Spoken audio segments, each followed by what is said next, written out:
Good morning, Grenada, Carol, whoever you might be. We are live here from the Ministerial Complex in St. George's, and also a wonderful morning. Just to see you wherever you are in Grenada, Carol, with the market and beyond. And it is November the 3rd, 2011. And again, another day in God's word, we are happy to be alive. With a wonderful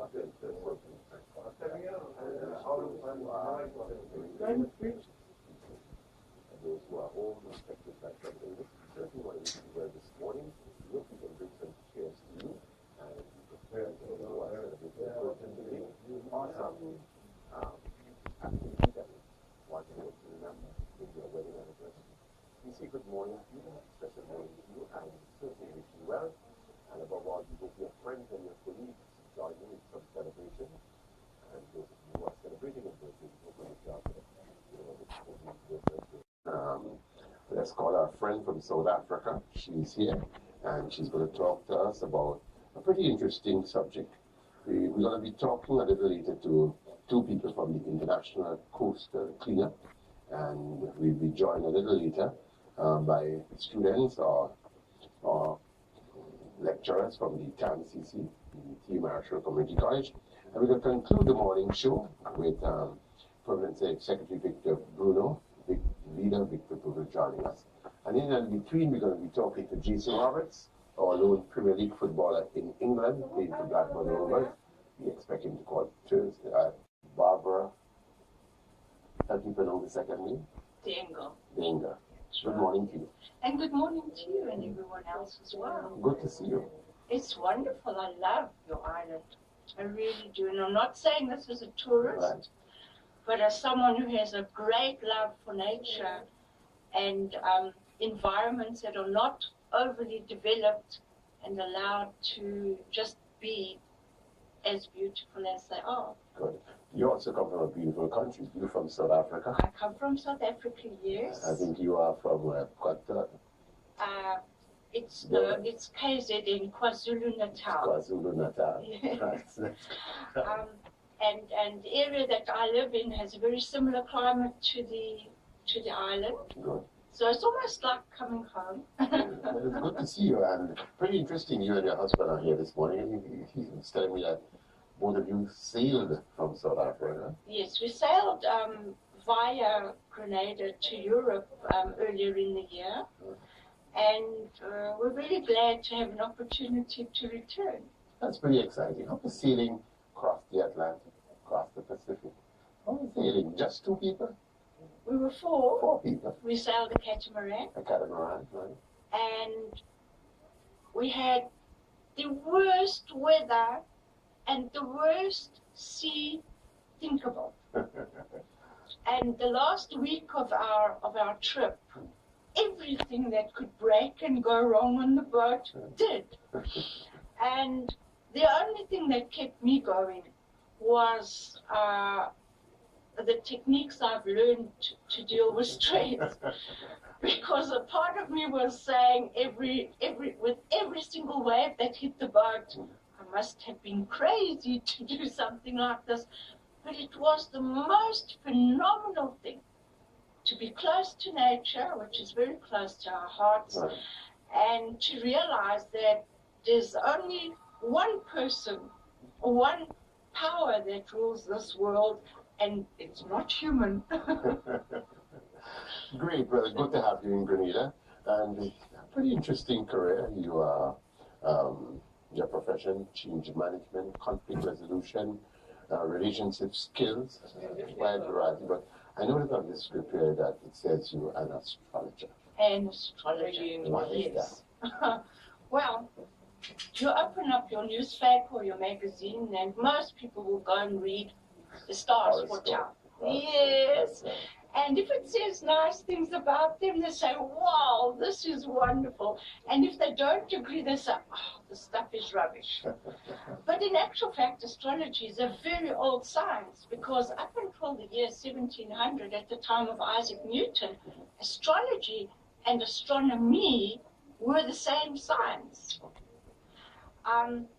Astronomy, as we know, is the measurement and the recording of the planet's orderly movement.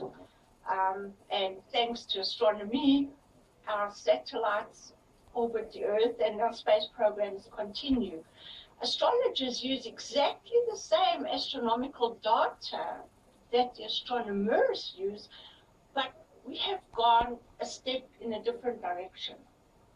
Astrology is first and foremost an empirical science, which means thousands of years ago, people used to watch the stars move. And of course, the word planet comes from the Greek word planetes, which means a wandering star. So the ancients would see a star in a certain part of the sky, and they would say, how interesting, when that star's over there, we have noticed certain things happening on the planet. And certain people born at the time when that star's over there all seem to exhibit very similar characteristics and tendencies. And so they conducted a research and an observation and a testing over thousands of years, so that when we look at astrology now, it's not just what do the stars predict for me, but in fact, it's a vast body of information regarding the psychological and spiritual and mental and emotional makeup of humans. I think you said it's empirical, which means there's evidence that it does exist. Some people will question that. Of course they will, yes, because for so many years, in the beginning of time, astrology was called a sacred science, so it was only taught to priests and kings. Because of the understanding of the cycles of time, you know, when to call in the harvest, when the rains were going to come, this was very powerful information and was vital for ruling the people effectively then. And so they called astrology an occult or arcane science, which means kept away from the general public for their own good. Today it has become a very commercial activity. Yes, it's very commercial. Significant part of the newspaper. Exactly. The media, people want to know daily. Yes. What is my horoscope saying? That's right. You see, over the years, people have, I think everybody has a great need to know why they're dealing with these particular things right now. I haven't yet met anybody who'd say, well, I wish God could take this away. They say, if I knew what this was and why it's happening, and more or less how long it's going to be, I can handle it. You know? So that's what astrology actually is.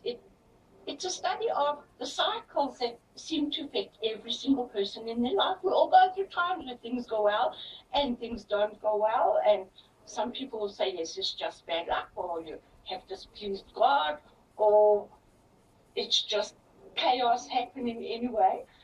And for me, it's been really important to look not so much at the predictive side of astrology, which is, of course, has given it a bad name because everybody asks an astrologer for a prediction. In my country, one of our well-known public broadcasters is a sports fanatic, and he always asks me on air, come on, Barbara, tell us who's going to win the cricket.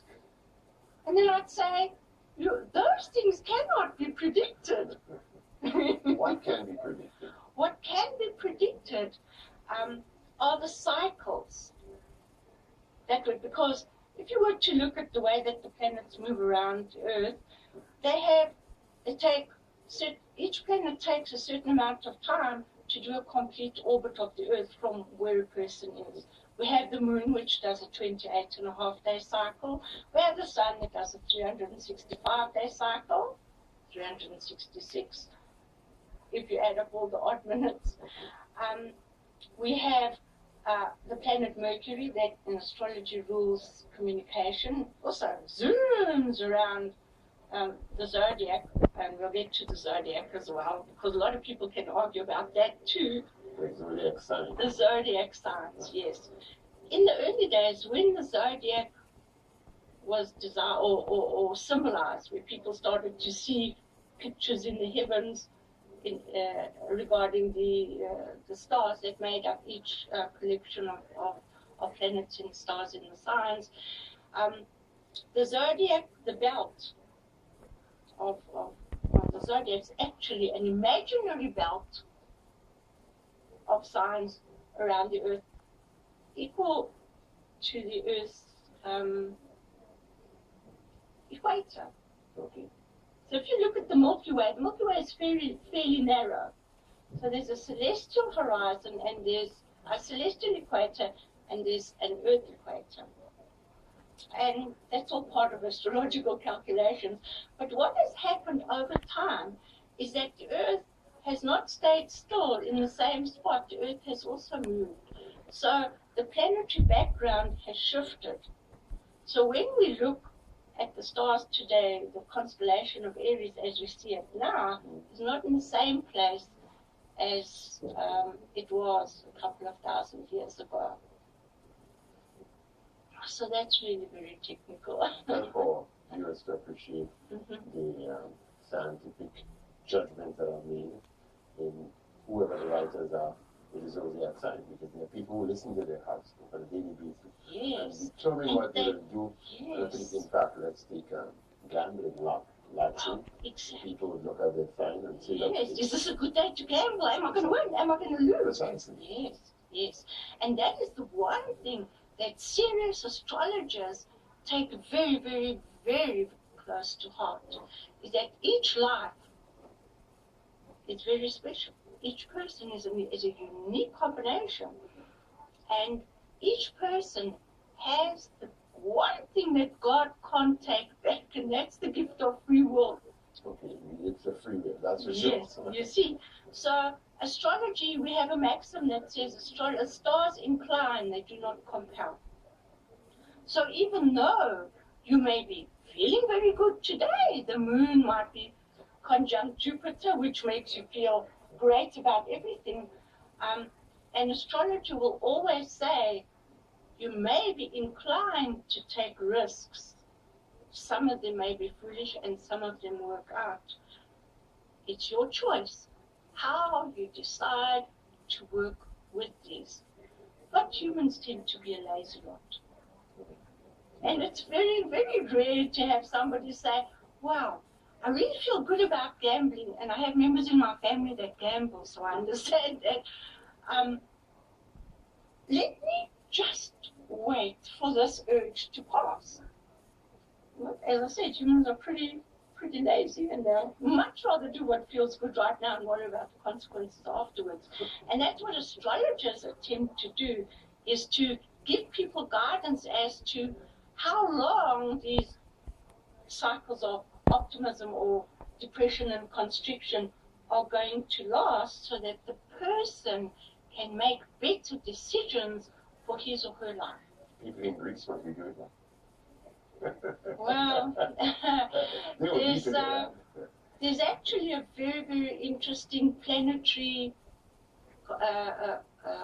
combination that's been forming over the last couple of years. And it's the planet Saturn, which rules in astrology, limitations, consolidations, rules and regulations. And that is in opposition to the planet Neptune, which rules things that are vague and cloudy, like schemes and misconceptions and idealism.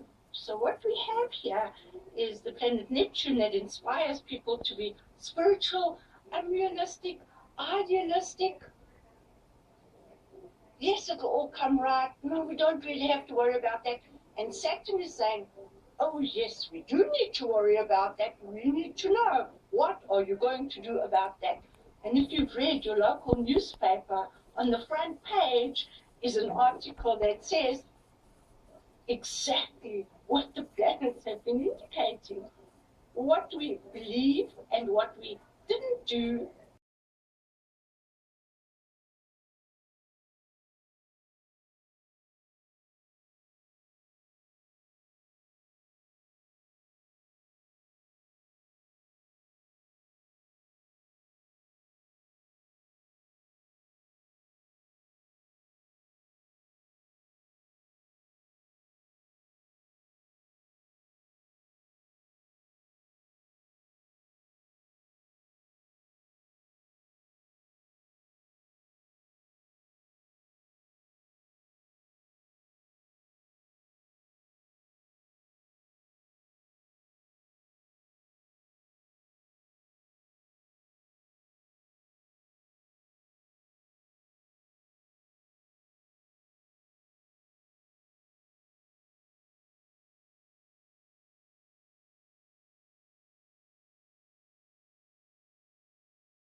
have the planet Uranus, which in astrology rules dramatic and unexpected and erratic occurrences. And Uranus is moving through the sign of Pisces, and Pisces rules the water and the ocean. So if you were to take, just on a simple level, the equation of some kind of erratic energy that will affect a fluid and easily movable environment, it's possible to see that weather change could happen. So as an astrologer, I haven't studied that part of it. So though I would love to say, yes, I believe it would have, but it's a highly specialized field, and my field is human relationships. So, but it really is, it's quite interesting the way that the planets are lining up, because they all indicate a good couple of years where things will change, not only on a political and economical and personal level, but surely on a physical level as well. You know, in Africa we have our traditional healers called sangomas, and 90% of our population will first consult with their sangomas, the tribal wisdom. There are a lot of traditional doctors that are now using astrology. So we're always just looking for a little bit of guidance. And some people will just follow the ones who say, my brand of guidance is brighter, sparklier, more effective, etc., etc. So yes, it's a lot about marketing, and there's a vast field of astrologers who work beneath the surface, the ones who have regular clients, who do their best to give their clients all the information the clients need in order to make better choices for themselves. At the end of the day, that's it. No astrologer really wants to be a guru. But we do love to see people living up to their fullest potential. You have a private practice? I do, yes. So that's your profession? Partly, yes. But it's one of the things that I love. One of the things that give me a great deal of pleasure and is really very effective is working with people, doing relationship astrology and helping spouses to get on with each other, parents and children to get on with each other, and also for vocational guidance, that children can be guided in the direction of their real and innate talents and potential.